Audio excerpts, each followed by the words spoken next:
ചില കറികൾ അങ്ങനെയാണ്, നമ്മൾ അതേപോലെ വെച്ചാലും ശരി, മോഡിഫിക്കേഷൻ ചെയ്ത് വെച്ചാലും ശരി, നമ്മുടെ അമ്മ വെക്കുന്ന ടേസ്റ്റ് കിട്ടാറില്ല. അങ്ങനെ ഞാൻ എത്രത്തോളം വെച്ചിട്ട് എനിക്ക് ഈ ടേസ്റ്റ് കിട്ടിയിട്ടില്ല. എന്നാ പിന്നെ അമ്മ തന്നെ ഒന്ന് വെച്ചിട്ട് കറി ഉണ്ടാക്കാൻ വിചാരിച്ചു. വീഡിയോ കിടക്കുമല്ലോ, നമുക്ക് എന്തെങ്കിലും റെസിപ്പി വേണമെങ്കിൽ നോക്കി ഉണ്ടാക്കാമല്ലോ അല്ലേ.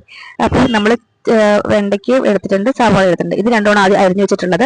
ഇപ്പൊ ഇത് രണ്ടും മാത്രം ആദ്യം കാണിച്ചുകൊണ്ട് നമുക്ക് കറിയിലേക്ക് പോകാം. ആദ്യം എണ്ണ ഒഴിച്ച് ഈ വെണ്ടയ്ക്ക് പോലെ നന്നായിട്ട് വഴറ്റിയെടുക്കുക. ഇതിന്റെ കാരണം എന്ന് വെച്ച് കഴിഞ്ഞാൽ വഴുവഴുപ്പ് ഉണ്ടാവില്ല എന്നാണ് പറഞ്ഞത്.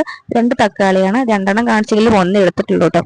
അങ്ങനെ നമുക്ക് കുറച്ച് എണ്ണ ഒഴിച്ച ശേഷം നമുക്ക് ആവശ്യമുള്ള സാധനങ്ങളൊക്കെ ഇട്ട് കൊടുക്കാം. ആദ്യം കുറച്ച് ഉലുവയും കടുക് ഇട്ട് കൊടുത്ത ശേഷം അതിലേക്ക് കറിവേപ്പില ഇട്ട് കൊടുക്കണം.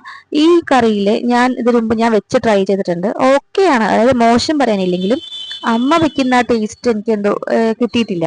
അതങ്ങനെ തന്നെയാണ് കേട്ടോ. പലരും ഞാനിപ്പോ അമ്മായിയമ്മ വെക്കുന്ന കറിയായാലും അമ്മ വെക്കുന്ന കറിയായാലും എൻ്റെ അമ്മ വെക്കുന്ന കറിയായാലും അവർ വെക്കുന്ന ടേസ്റ്റ് നമുക്ക് കിട്ടാറില്ല. നമ്മൾ അതേപോലെ വെച്ചാലും അതിന് കുറച്ച് നന്നാക്കി വെക്കാൻ ശ്രമിച്ചാലും കിട്ടാറില്ല. അപ്പൊ നമ്മൾ സവാള ഇട്ടിട്ടുണ്ട്, അത് വഴണ്ടി വരുമ്പോഴേക്കും നമുക്ക് വഴറ്റി വെച്ചിരിക്കുന്ന നമ്മുടെ താരമായ വെണ്ടയ്ക്കയും ഇട്ട് കൊടുക്കുക.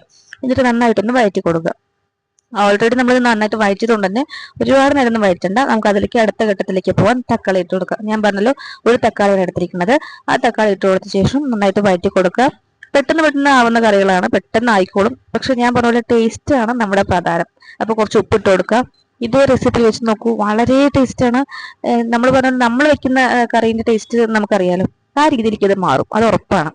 അപ്പം ഇതിലേക്ക് നമ്മൾ പൊടികൾ ആഡ് ചെയ്ത് കൊടുക്കണം. മഞ്ഞൾപ്പൊടി, മല്ലിപ്പൊടി, മുളക് പൊടി, ആവശ്യമുള്ള എരിവിനുള്ള കുറച്ച് കറിവേപ്പില ഇട്ട് കൊടുക്കുക.